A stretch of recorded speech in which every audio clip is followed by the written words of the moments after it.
একক সংখ্যাগরিষ্ঠতা না পাওয়ার সুযোগকে কাজে লাগিয়ে এবার বিজেপিকে চাপে রাখছে এনডিএ জোট শরিকরা। শর্ত মেনে বিলি বন্টনে কে পাবে মন্ত্রিত্বের স্বাদ, এ প্রশ্নই এখন সরগরম বিজেপির অন্দরমহল। নয়াদিল্লিতেও এ নিয়ে চলছে জোর আলোচনা। বর্তমানে এনডিএ জোট সরকারের মন্ত্রণালয় ভাগাভাগি নিয়ে চলছে দর কষাকষি। জোট সদস্যরা চাইছে এবার গুরুত্বপূর্ণ মন্ত্রণালয়, কারণ জোটের উপর নির্ভর করেই এবার সরকার গঠন করতে হচ্ছে মোদিকে। নতুন মন্ত্রিপরিষদে তেলুগু দেশম পার্টি টিডিপির ৩ নেতা ঠাঁই পেতে পারেন বলে আভাস দিয়েছেন। নীতিশ কুমারের জনতা দল জেডি থেকেও ২ জন পাচ্ছেন মন্ত্রিত্ব। গণমাধ্যম বলছে মন্ত্রিপরিষদে একজন পূর্ণমন্ত্রীর পাশাপাশি ২ জন প্রতিমন্ত্রী পেতে পারে টিডিপি।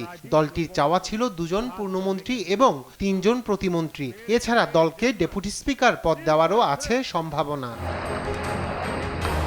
এদিকে লোকসভা ভোটে বিজেপি পশ্চিমবঙ্গে জিতেছে ১২ আসনে। মোদির এবারের মন্ত্রিসভায় আদৌ কারো জায়গা হবে কিনা তা নিয়ে ঘোর সংশয়ে বাংলার বিজেপির নবনির্বাচিত লোকসভা সদস্যরা। দিল্লির রাজনৈতিক মহলে গুঞ্জন, পূর্ণমন্ত্রী নয়, তবে সর্বোচ্চ ৩-৪ জনের ঠাঁই হতে পারে মোদির ক্যাবিনেটে। সে তালিকায় থাকছে তমলুকের জয়ী প্রার্থী ও সাবেক বিচারপতি অভিজিৎ গঙ্গোপাধ্যায়, আলিপুরদুয়ারের মনোজ টিগ্গা, রানাঘাটের জগন্নাথ সরকার ও বনগাঁর শান্তনু ঠাকুর। রয়েছে সৌমিত্র খাঁর নামও।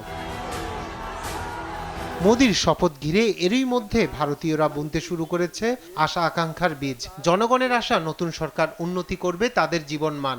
সুষ্ঠু সরকার ব্যবস্থা, জবাবদিহিতা ও সুশাসন নিশ্চিত হবে বলে নরেন্দ্র মোদি যে আশ্বাস দিয়েছেন তা কতটা ফলপ্রসূ হবে তা নিয়ে চলছে নানা জল্পনা।